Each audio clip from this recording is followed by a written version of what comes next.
महाकुंभ को सिर्फ viral trends के रूप में देखा गया, जहां वायरल हुए बाबाओं और लोगों से इस महाकुंभ की एक्चुअल रियलिटी कहीं पीछे छूट गई। कुछ भी नहीं बिक रहा है वीडियो की वजह से। सब बस फोटो खींचने के लिए आते, वीडियो बनाने के लिए। वास्तविकता में महाकुंभ क्या था और आप सबको क्या दिखाया गया? क्या यही थी महाकुंभ के पीछे की असली तस्वीर, या इसके पीछे छुपी है एक ऐसी परंपरा जो अनंत काल से चलती आ रही है? तो चलिए इस डॉक्यूमेंट्री के जरिए चलते हैं उस महाकुंभ में जिसे आपने कभी नहीं देखा।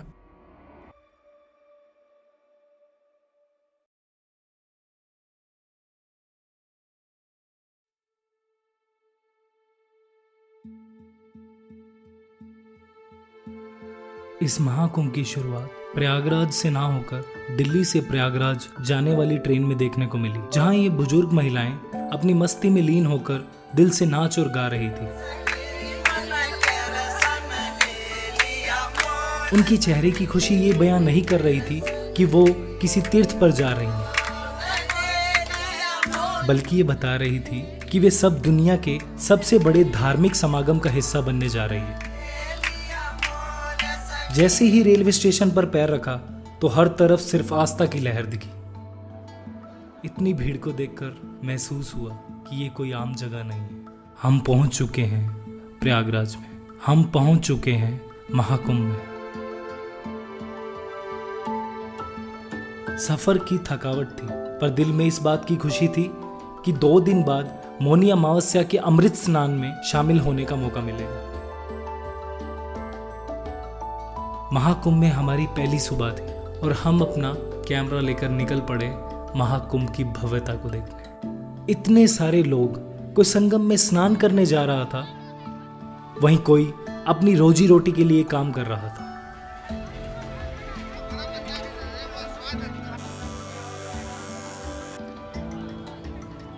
जितनी दूर तक नजर जा रही थी, सिर्फ इंसानों की कतारें ही नजर आ रही थी।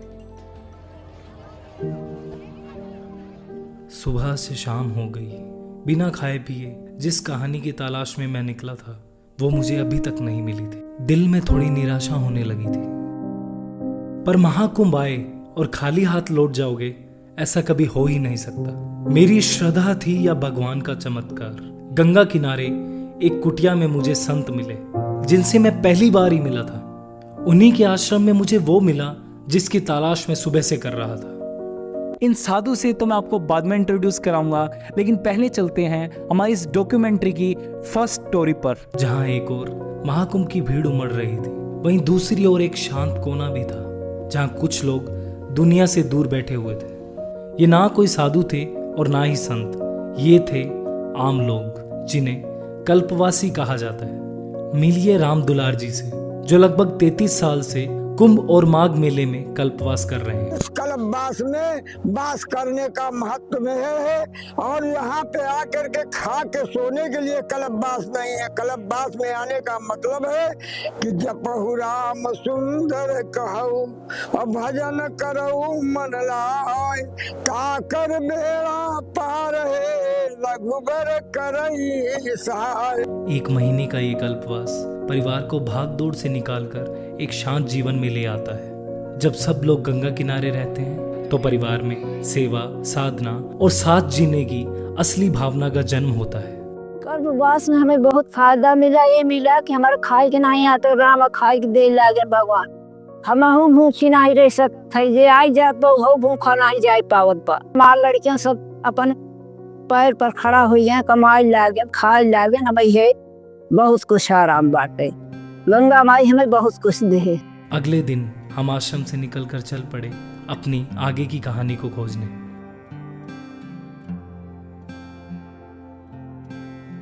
मन में बहुत सवाल चल रहे थे। लग रहा था आज कुछ ना मिला तो मौनी अमावस्या का अमृत स्नान भी छूट जाएगा। ऐसे में हम चलते चलते गंगा किनारे आ गए।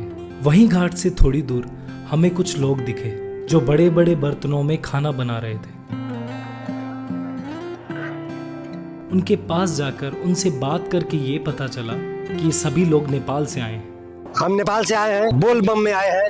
हमारे साथ 6 बाबा है। हम लोग यहाँ एक तपस्वी के भेष में है। धर्म शास्त्र के अनुसार से विश्व के कल्याण खातिर हम यहाँ लगभग 600 लोग जो अपने रहने और यहाँ तक कि भोजन का भी सामान अपने साथ लेकर आए थे। इन्होंने बताया कि ये कुंभ की यात्रा में अपना खाना खुद बनाते हैं और यहाँ तक कि बाहर की किसी भी लाई गई चीज का इस्तेमाल नहीं करते। उनकी एक और परंपरा थी जिसमें वहां आए सभी लोग अपना मुंडन करवाते हैं। सनातन धर्म के हिसाब से यहाँ पर मुंडन कराने से हमारे 21 पीढ़ी तक स्वर्ग में चला जाएगा। यहाँ प्रयाग धाम में इतनी मनुष्य आने का मनुष्य नहीं है, ये सब लोग देवता है। मुंडन करवाना उनकी अंतरात्मा को शुद्ध करता है। इन्होंने बताया कि महाकुंभ उनके जीवन की सबसे बड़ी यात्रा है। भारत में ना रहते हुए भी इन लोगों में महाकुंभ और मां गंगा के प्रति श्रद्धा को देखकर महसूस हुआ कि हमने अपने ही देश में जीवित इस परंपरा को बहुत साधारण समझ लिया था। इन सब की आस्था को देखकर आने वाले अमृत स्नान के लिए मैं और ज्यादा एक्साइटेड हो गया। अब मुझे जल्दी से जल्दी आश्रम पहुंचना था क्योंकि आश्रम काफी दूर था और मौनी अमावस्या के लिए समय बहुत कम। पूरे दिन की थकावट थी, पर आश्रम में आते ही इस भजन संध्या ने मेरी सारी थकान को दूर कर दिया।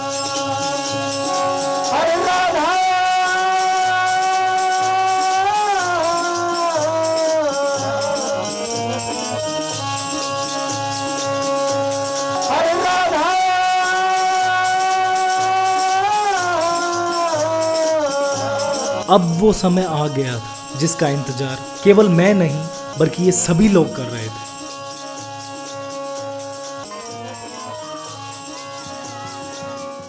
इतनी भीड़ मैंने मेरे लाइफ में पहले कभी नहीं देखी थी। सड़कें लोगों से खचाखच भरी थी। मानो यूं लग रहा था कि ये सड़कें कंक्रीट की नहीं बल्कि इंसानों से बनी हुई है। सुबह का समय और इतनी ठंड, पर फिर भी लोगों की आस्था के आगे ये ठंड कुछ मायने नहीं रख रही थी। लोग सुबह से रात तक चल रहे थे, पर फिर भी उनका महाकुंभ के प्रति उत्साह अकल्पनीय था। 35 किलोमीटर चल दिए हैं, यहाँ से वहाँ पूरा कुंभ मेला घूम लिए हैं। आप भी आओ और घूम के जाओ। सब लोगों को सिर्फ एक ही चीज चाहिए थी, मौनी अमावस्या का संगम स्नान। संगम नहाने का हमारा विचार है। 10 किलोमीटर के रेंज में है हमारा मकान, फूलपुर के पास में। जाने नहीं दे रहे हैं? नहीं जाने नहीं दे रहे हैं। अब भाई इतनी जनता है तो घुमा फिरा के भाई कहाँ पहुँचाएं। रिपोर्ट्स के अकॉर्डिंग लगभग 8 करोड़ लोगों ने मौनी अमावस्या के दिन स्नान किया था। भाई देखिए 10 करोड़ जनता है, हाँ नहाने की उम्मीद है। अब घुमाएंगे फिराएंगे नहीं तो कैसे नहाएंगे? सभी सब कहने नहा पाएंगे। मौनी अमावस्या के स्नान में कुछ ही समय बाकी था। इस स्नान की भव्य यात्रा के लिए अखाड़ों के बाहर बहुत खूबसूरती से रथों को तैयार किया जा रहा था। हर व्यक्ति उस भव्य नजारे को देखने का बेसब्री से इंतजार कर रहा था जब इन रथों के साथ हजारों की संख्या में नागा साधुओं का हुजूम दौड़ता हुआ आता है। लोग उस दृश्य को देखने के लिए ही बहुत व्याकुल हो रहे थे।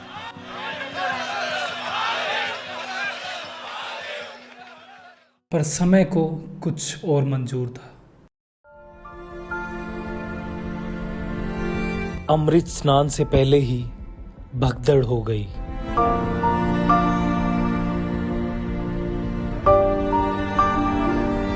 लगभग 30 से ज्यादा लोग इस भगदड़ में मारे गए। Some time back, and most unfortunately 60 people are injured and 30 people are feared dead.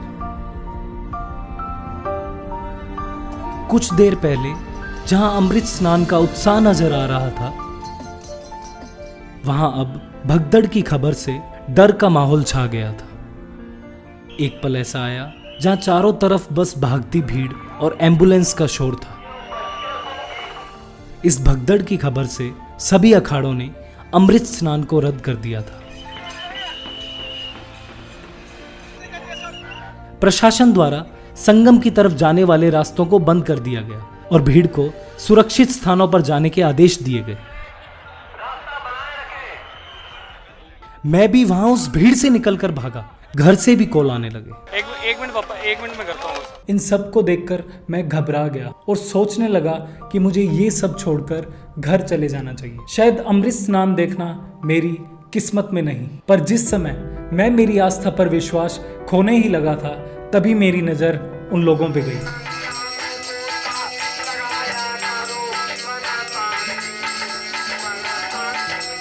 जो इस हादसे को ना देखते हुए भी भगवान के प्रति अपनी आस्था पर भरोसा कर रहे थे और भजन कीर्तन से लोगों के खोए हुए विश्वास को फिर से जगा रहे थे।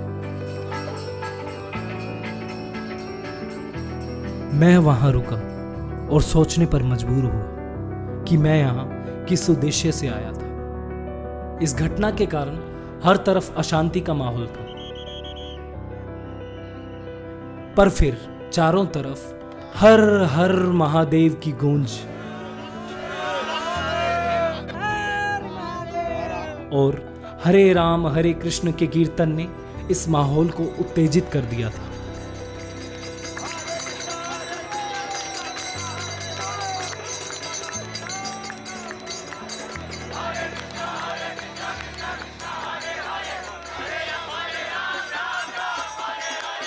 इसे देखकर मेरी जो आस्था कम होती जा रही थी वो फिर से बढ़ने लगी। जो रास्ते कल तक सांस नहीं लेने दे रहे थे अब वो बिल्कुल शांत थे। मानो यूं लग रहा था कि हादसे ने लोगों को ठहर कर सोचने पर मजबूर कर दिया हो। शायद यही श्रद्धा का अगला पड़ाव था। मैं उस महाकुंभ को फिर से खोजने निकला जिसे हादसे से पहले मैंने महसूस किया था। चलते चलते मुझे एक बुजुर्ग महिला दिखी जो फूट फूट कर रो रही थी। गुम गए थे क्या? हो गए थे? अरे यार, चलो भगवान ने मिला दिया। मिल गए। उनसे बात करके पता चला कि ये कल की भगदड़ के बाद से लापता थी और बहुत मुश्किल से अपने परिवारजनों को मिली थी। आप मिल गए, कोई बात नहीं। गंगा की कृपा से आप मिल गए। अब इनको साथ रखिएगा, भोजन वोजन करवा देना अच्छा कुछ। आप शांत हो जाइए, मिल लिए ना। ये खुशी के आंसू थे जो बयां कर रहे थे कि ये सिर्फ उनका दर्द नहीं था बल्कि हर उस इंसान की कहानी थी जिसने कल अपनों को खोया था। लेकिन आज भी मन में वही सवाल है कि क्या उस भगदड़ के लिए भीड़ जिम्मेदार थी? क्या प्रशासन से कोई गलती हुई जिससे नियंत्रण टूटा, या फिर वो व्यवस्था जो वीआईपी कल्चर के चक्कर में आम लोगों को भूल गई थी? अब महसूस होने लगा था कि जिस महाकुंभ को मैं देखने के लिए घर से निकला था वो मेरा आगे इंतजार कर रहा था।